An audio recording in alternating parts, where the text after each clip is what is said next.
구독자 여러분 안녕하세요. 꿈꾸는 고래입니다. 제목만 보고 많이 놀라셨다고요? 아니 어떻게 남자가 하루에 9명의 여자와 동침을 할 수 있는가 하고 말이죠. 하지만 놀라지 마세요. 이건 평범한 남자의 이야기가 아닙니다. 바로 중국 황제의 이야기입니다. 중국의 경우에는 궁녀의 숫자만 최소 3,000명에서 최대 2만 명까지 있었다고 하니 정말 어마어마하죠? 최소 3,000명으로만 잡아도 8년 동안 매일같이 그들과 번갈아 가면서 관계를 해야만 할당량을 맞출 수 있다는 계산이 나오니까 말이죠. 참, 겨우 8년에 한 번 황제와 잠자리를 가진다고 해도 다시 황제와 잠자리를 가지기 위해서는 다른 남자는 구경도 못한 채 다시 8년을 기다려야 하니까 말이죠. 정말 여자분들 허벅지가 나만하질 않았겠는데요. 그래서 중국 황제들은 어떻게 하면 이렇게 많은 여자들과 골고루 사랑을 할 수 있을지 고민을 하던 끝에 황제가 여자들과 잠자리를 갖는 규칙을 정했다고 합니다. 그 규칙은 일단 궁궐에 있는 여자들을 신분에 따라 5단계로 나눕니다. 그리고 한 달에 걸쳐서 어떤 계급의 여자들과 잠자리를 가질지 순서를 정해놓는 것이었죠. 말하자면 관계를 하기 위한 스케줄표라고나 할까요? 참. 어쨌든 황제의 잠자리 배정표를 보면 대략 다음과 같습니다. 먼저 1일부터 9일차에는 5번째 서열의 후궁 81명과 관계를 합니다. 9일 동안 하루에 9명씩, 즉 81명과 관계를 하는 것이죠. 이 81명에 뽑히는 것도 힘들지만 뽑는 날에 생리를 하거나 개인적인 사정이 있으면 후보에서 탈락하게 됩니다. 여기서 뽑힌 5단계 서열의 후궁들은 한 번 황제와 잠자리를 가지게 되면 45일 동안은 다음 후보에 오를 수 없게 됩니다. 후보를 선발하는 권한은 여사라는 관직을 가진 상궁이 주로 담당을 했다고 합니다. 여사는 황제의 취향을 어느 정도 파악할 수 있기 때문에 황제가 좋아할 만한 여자를 고르는 일을 맡았습니다.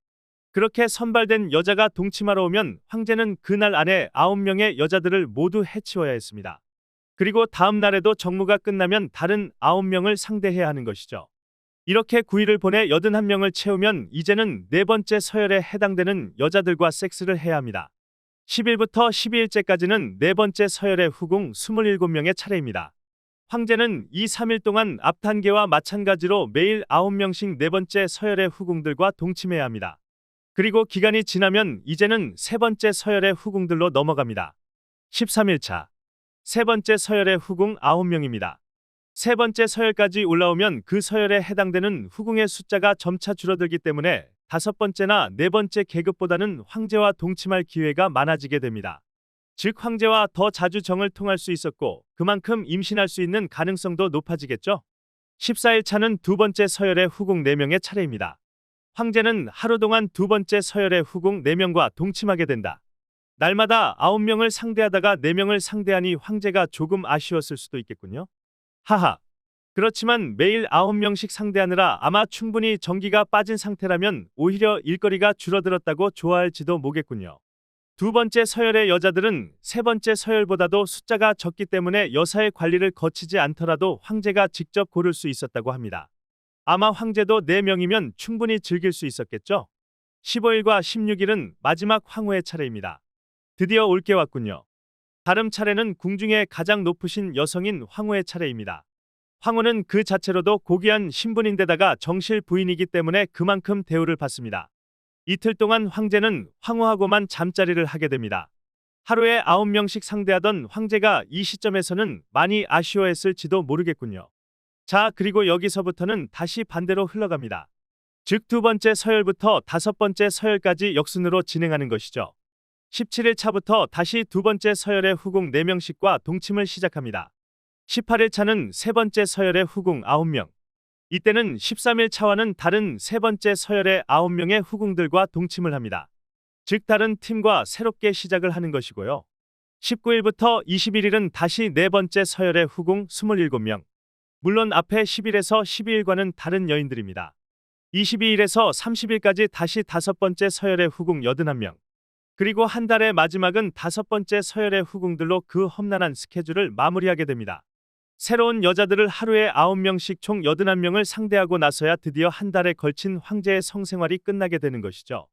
이렇게 황제는 한 달간 총 243명의 여성과 성관계를 하고 보람찬 한 달을 마무리하고 그리고 다음 달부터 새로운 243명을 상대해야 합니다. 이런 황제들의 뚜쟁이 역할을 담당하는 자들은 여사 또는 내시들이었는데 한 달간 황제와 동침하는 후보들을 뽑는 과정에서 여인들에게 뒷돈을 받기도 했다고 합니다. 황제가 그날 저녁 함께 보낼 후궁을 고르게 되면 황제가 먼저 방에 들어가 누워 있으면 함께 밤을 보낼 후궁이 황제의 다리로부터 이불 속으로 기어 들어갔다고 합니다. 이때 내시들이 황제의 침실 밖에서 대기하면서 황제의 합방이 끝나는 것을 기다립니다. 황제와 후궁의 합방 시간은 일반적으로 30분가량이어서 시간이 되면 침실 밖에 있던 내시들이 시간이 되었습니다. 라고 소리를 질렀다고 합니다. 만약 황제의 반응이 없으면 다시 소리를 지르게 되는데 3번 반복해서 소리를 지른 경우에는 무조건 황제의 침실 안에 있던 후궁을 업어서 돌려보냈다고 합니다. 황제와 후궁의 합방이 끝나게 되면 내시는 황제와 후궁이 합방한 날을 기록에 남겨 훗날 임신의 증거로 삼았다고 합니다. 하지만 아무리 여자를 좋아하는 황제라도 이런 스케줄에는 신물이 날 수밖에는 없었겠죠.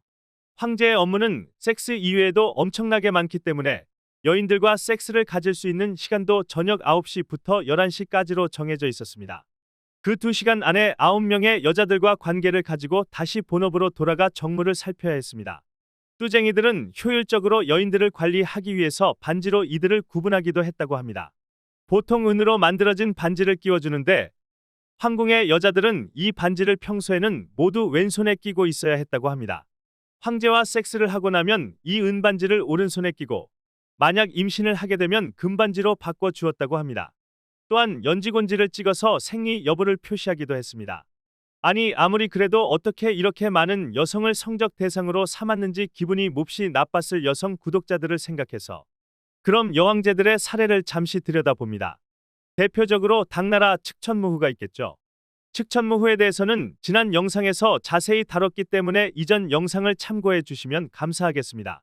측천무후 역시 3,000명의 남첩을 두고 밤마다 미소년들과 즐거운 시간을 보냈던 것으로 알려져 있습니다.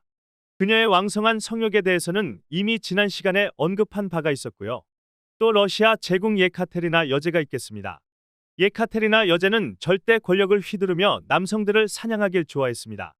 게다가 오히려 그녀의 환심을 사기 위해 또한 정략적으로 접근을 시도한 남성 귀족들도 많이 있었다고 합니다. 이들 중 올로프 백작이라는 자는 남자만큼이나 보석을 좋아하는 여제를 위해 전 세계를 뒤져서 희귀 다이아몬드를 찾아서 진상을 하기도 했답니다. 그러나 오로지 보석에만 관심을 보일 뿐 올로프 백작에게는 전혀 관심을 주지 않아서 백작은 그만 미쳐버리고 말았다는 이야기가 있습니다.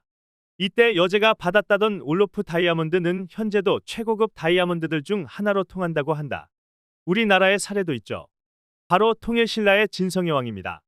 진성여왕은 즉위 전부터 삼촌인 김희홍과 수많은 근친상간을 하였고 그 외에도 잘생긴 화랑 청년들을 두루 섭렵했다고 합니다. 그러고 보면 지위에 따라 여성들도 얼마든지 섹스의 도구로 남성들을 이용해왔다는 것을 볼 수 있겠군요. 섹스가 남자들만의 전유물이 아니라는 것을 말해주고 있네요. 자, 여러분 어떠셨나요? 재미있게 보셨다면 구독과 좋아요, 알림 설정 부탁드리면서 다음 시간에 찾아뵙겠습니다. 감사합니다.